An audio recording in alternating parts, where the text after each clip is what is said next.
আমাদের মনোনয়ন প্রত্যাশীদের জন্য আমরা মনোনয়ন প্রক্রিয়া উন্মুক্ত করে দিয়েছি। সারা বাংলাদেশ থেকে যে কেউ আমাদের মনোনয়ন আবেদন ফর্ম তুলতে পারবেন, এই প্রক্রিয়া আমরা চালু করেছি, যাতে করে রাজনীতিটা শুধুমাত্র কিছু মানুষ, কিছু গোষ্ঠী, কিছু পরিবারের মধ্যে আটকে না থাকে। মানুষের মধ্যে যে ধারণা আছে রাজনীতি শুধু খারাপ মানুষ করে, ভালো মানুষের জায়গা রাজনীতিতে নাই, যারা এলাকার গডফাদার, সন্ত্রাসী, চাঁদাবাজ, ওনারাই এমপি হয়, ওনারাই নেতা হয়, যারা সৎ মানুষ, যারা যোগ্য মানুষ, ওনারা কখনো রাজনীতিতে জায়গা করতে পারেন না, ওনারা কখনো এমপি হতে পারেন না, এই ধারণাটা আমরা ভাঙব। যারা আসলেই যোগ্য মানুষ, যারা আসলেই যোগ্য এবং সৎ এবং জনপ্রতিনিধি হিসেবে কাজ করতে পারবেন, তাদেরকে আমরা জাতীয় নাগরিক পার্টি থেকে সংসদে পাঠাতে চাই। মা, পিম্পল 5 দিনেই চলে যাবে। যাবে না মা। যাক, নিমের 5 অংশের পাওয়ারে 5 দিনেই দূর হবে পিম্পল। হিমালয়া পিউরিফাইং নিম ফেস ওয়াশ। সেই জন্য আমরা আমাদের মনোনয়ন আবেদন ফর্ম উন্মুক্ত করে দিয়েছিলাম।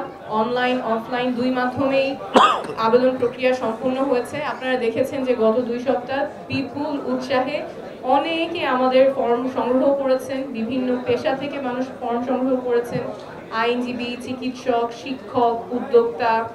আমরা দেখেছি আমাদের অফিসে, আপনারা সাংবাদিক বন্ধুরা আপনারাই কভার করেছেন যে অনেক উৎসাহ উদ্দীপনার মাঝে মানুষজন আমাদের মনোনয়ন আবেদন ফর্ম সংগ্রহ করেছেন। এমন মানুষ এসেছেন যারা হয়তো আগে কখনো চিন্তা করেননি রাজনীতিতে তাদের জায়গা হবে, রাজনীতির প্রক্রিয়ায় তারা সংযুক্ত হতে পারবে, এমন অনেকে আমাদের এই প্রক্রিয়ায় সংযুক্ত হয়েছে। দেশব্যাপী একটা বিপুল উৎসাহ উদ্দীপনা তৈরি হয়েছে। সেই ধারাবাহিকতায় আমরা আজকে আমাদের যারা মনোনয়ন আবেদন প্রত্যাশী, যারা ফর্মগুলো তুলেছেন, তাদের বাছাই প্রক্রিয়া শুরু করেছি। তাদের সাথে আমাদের যে 10 জন বিভাগীয় সম্পাদক আছেন, তার সাথে 10টা টিম 10 বিভাগ থেকে আজকে থেকে আবু সাইদ কনভেনশন হলে মতবিনিময় শুরু করেছেন। আজকে কালকে দিনব্যাপী মতবিনিময় চলবে। আমরা চাই একটা স্বচ্ছ প্রক্রিয়ার মাধ্যমে আমাদের ফাইনাল যে মনোনয়ন তালিকাটা হবে সেটা একটা স্বচ্ছ প্রক্রিয়ার মাধ্যমে হবে। মনোনয়ন আবেদন ফর্ম উন্মুক্ত ছিল।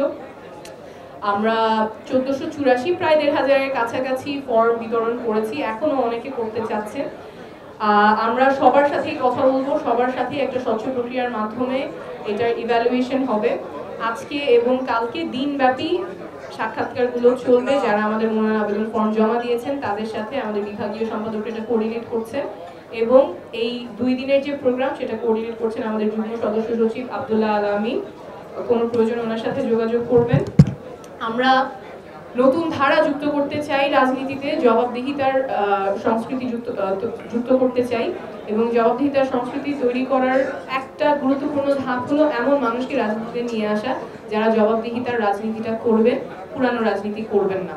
সেই প্রক্রিয়ায় আমরা আছি, আশা করছি পুরো বাংলাদেশ আমাদের সাথে থাকবে। ধন্যবাদ।